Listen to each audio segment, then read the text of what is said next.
चलिए आज जो है कि हम अगला चैप्टर स्टार्ट कर रहे हैं इलेक्ट्रिसिटी। इलेक्ट्रिसिटी में सबसे पहला पॉइंट है चार्ज। चार्ज क्या होता है?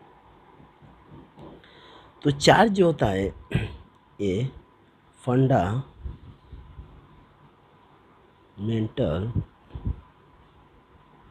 प्रॉपर्टी ऑफ मैटर, यानी किसी भी मैटर का फंडामेंटल प्रॉपर्टी होता है। जैसे मास भी क्या होता है?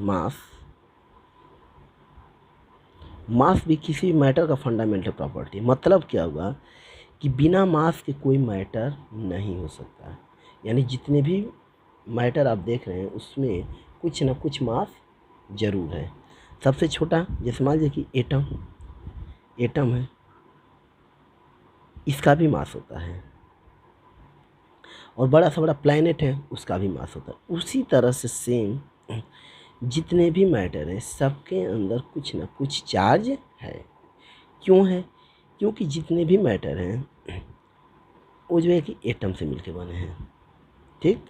और एटम के अंदर जो है कि प्रोटॉन और इलेक्ट्रॉन और एक तीसरा पार्ट के न्यूट्रॉन, यानी कि ये तीनों होते हैं, प्रोटॉन, इलेक्ट्रॉन और न्यूट्रॉन। तो प्रोटॉन जो है कि पॉजिटिव चार्ज होता है और इलेक्ट्रॉन जो है कि निगेटिव चार्ज होता है और जो है कि न्यूट्रल होता है।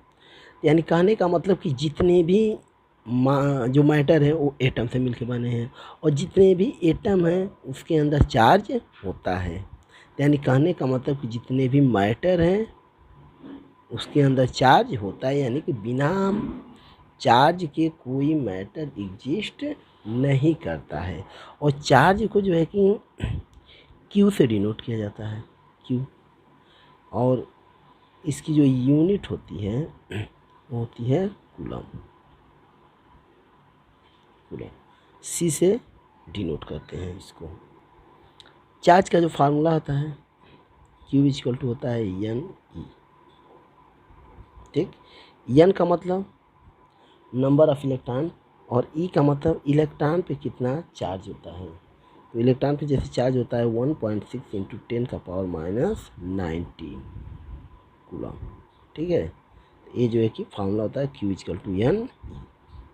अब देखिए चार्ज जो है कि दो तरह का होता है।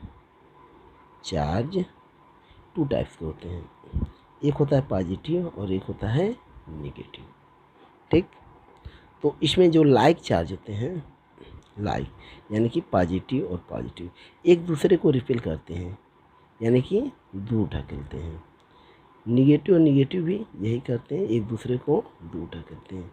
जबकि पॉजिटिव और निगेटिव एक दूसरे को क्या करते हैं? अट्रैक्ट करते हैं, ठीक है।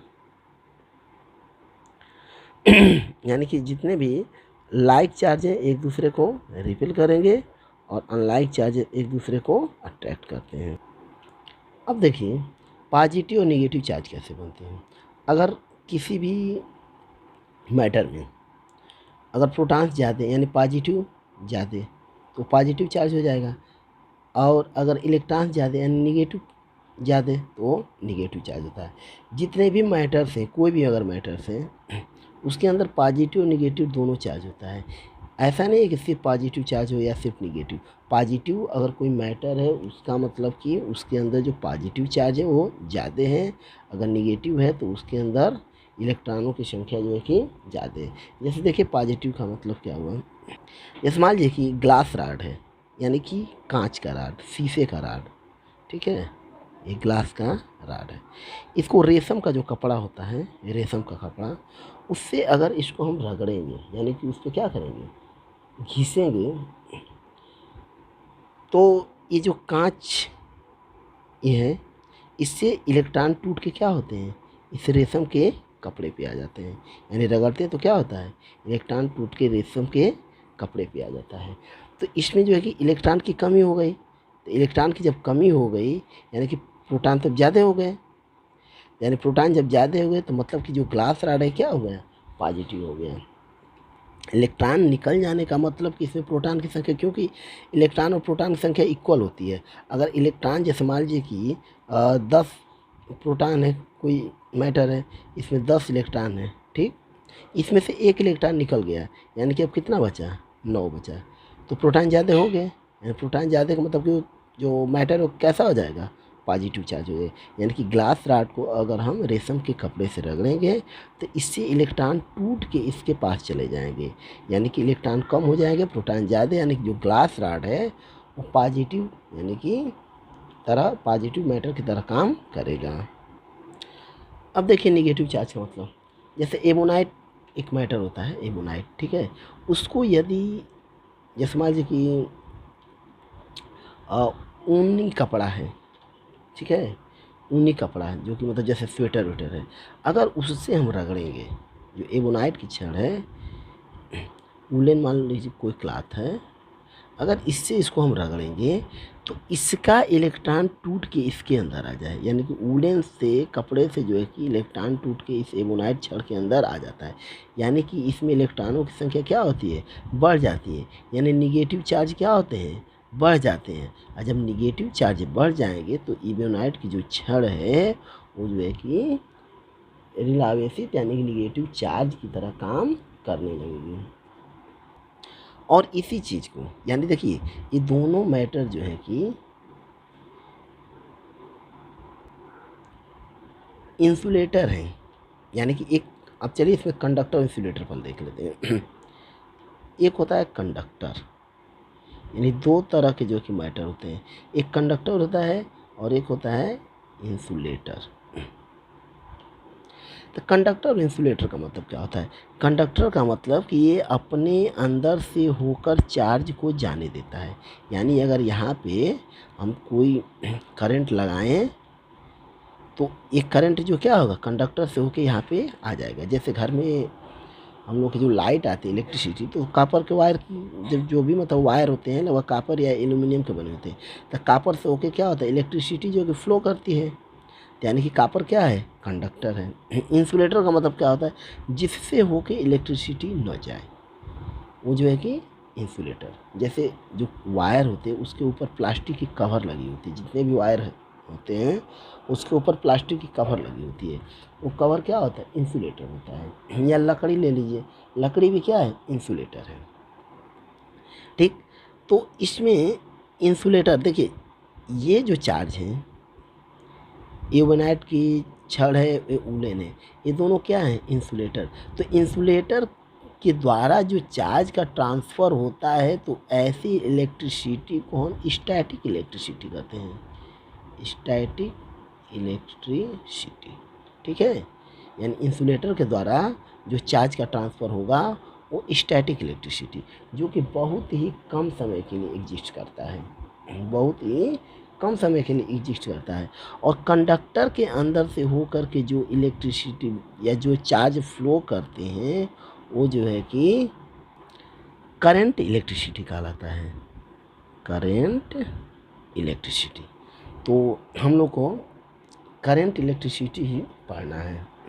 चलिए कंडक्टर और इंसुलेटर के बारे में देखते हैं। यानी कंडक्टर से होकर चार्ज फ्लो होता है, इसका रीज़न क्या है देखिए। अच्छा, चार्ज को फ्लो कौन करता है, तो इसमें जो निगेटिव पार्टिकल्स होते हैं माइनस वाले, यानी कि इलेक्ट्रॉन, इलेक्ट्रॉन ही जो है कि चार्ज को फ्लो करते हैं। अब कौन से इलेक्ट्रॉन इसको जो है चार्ज को फ्लो करते हैं, तो इसके लिए जो है कि फ्री इलेक्ट्रॉन होते हैं। यानी कि जो फ्री इलेक्ट्रॉन होते हैं वो जो है कि चार्ज को फ्लो करते हैं। अब देखिए फ्री इलेक्ट्रॉन क्या होता है, जैसे कंडक्टर मान लीजिए जैसे कापर है, कापर, तो कापर की जो एटॉमिक नंबर कितना होती है, 29। मोस्टली हम लोग के घर में जो है कि कापर का ही वायर लगाया जाता है, तो कापर की जो एटॉमिक नंबर कितना होता है, 29। इसका इलेक्ट्रॉनिक कॉन्फ़िगरेशन बनाएंगे तो क्या हो जाएगा, 2 8 18 और ये 1, ठीक है। तो 2 8 18 यानी 8 to 10 28 और 29।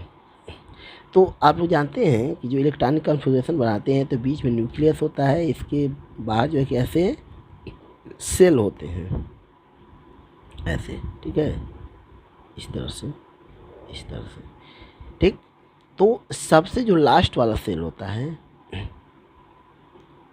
ये वाला। तो उसी में जो कि जो लास्ट वाला इलेक्ट्रॉन है वो सबसे लास्ट वाले सेल में रहता है। अच्छा, जो सेल इस न्यूक्लियस के नज़दीक होते हैं, ठीक, इस पे इस न्यूक्लियस के द्वारा ज़्यादा फोर्स लगता है, ठीक। ये और इसके अलावा ये सारे सेल्स, यानी इसमें इलेक्ट्रॉनों की जो संख्या है, नंबर्स जो है वो कंप्लीट है, यानी 2 इलेक्ट्रॉन कंप्लीट है, इसमें 8 इलेक्ट्रॉन कंप्लीट है और इसमें 18 इलेक्ट्रॉन कंप्लीट है।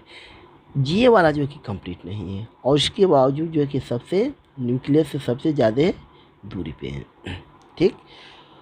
तो अगर ये जो है कि अगर इस पे हम थोड़ा सा फोर्स लगा दें तो ये क्या होता है, फ्री हो जाता है। अगर इस पे हम थोड़ा सा फोर्स लगाएं तो क्या हो जाएगा, फ्री हो जाएगा। तो वही जो करंट हम जब इस पे लगाते हैं तो इसको थोड़ा सा जो फोर्स मिल जाता है और इसी वजह से क्या होता है, फ्री हो जाता है। क्योंकि इस पे जो न्यूक्लियस की जो फोर्स मतलब अट्रैक्टिव फोर्स होती है न्यूक्लियस के द्वारा, ये बहुत कम होती है।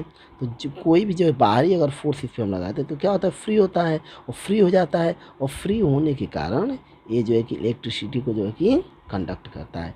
तो अब जैसे एक मान लीजिए कि वायर है, तो इस वायर के अंदर बहुत सारे जो कि एटम हैं, और जब बहुत सारे एटम हैं तो बहुत सारे जो है कि फ्री इलेक्ट्रॉन भी होंगे जो कि करंट को लेकर के जो है कि चलते हैं और इन्हीं की वजह से जो करंट पास करता है।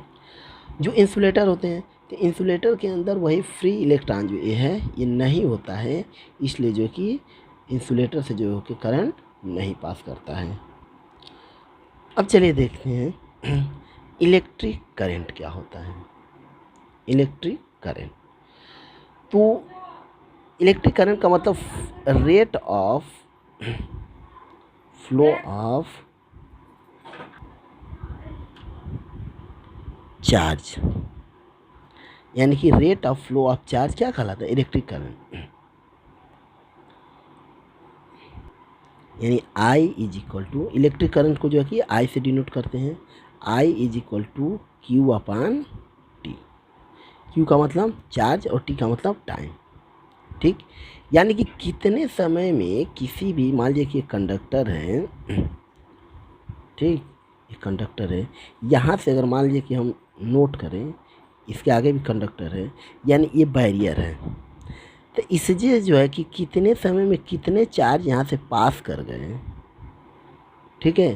तो उन्हीं दोनों यानी चार्ज और टाइम का जो रेशियो होगा वही करंट होगा, ठीक। यानी कि मान लीजिए कि यहाँ से 2 चार्ज पास कर गया, 10 चार्ज पास कर गया, 20 चार्ज पास कर गया, उसमें कितना समय, जैसे मान लीजिए कि 20 चार्ज पास किया और उसको टाइम जो है कि मान लीजिए कि 2 सेकंड का लगा, तो ये जो है कि कितना आ जाएगा 10, यानी कि जो करंट होगा कितना होगा 10। इसकी यूनिट जो है कि एम्पियर होती है। यूनिट क्या होती है, एम्पियर। करंट की यूनिट क्या होती है, एम्पियर। तो ये जो है कि इलेक्ट्रिक करंट है, यानी कि rate of flow of charge, यानी जिस रेट से चार्ज फ्लो होता है कंडक्टर के अंदर वही जो है कि इलेक्ट्रिक करंट कहलाती है। तो आज के लिए बस इतना ही। अब जो है कि अगले टर्न में इलेक्ट्रिक पोटेंशियल के बारे में जानेंगे।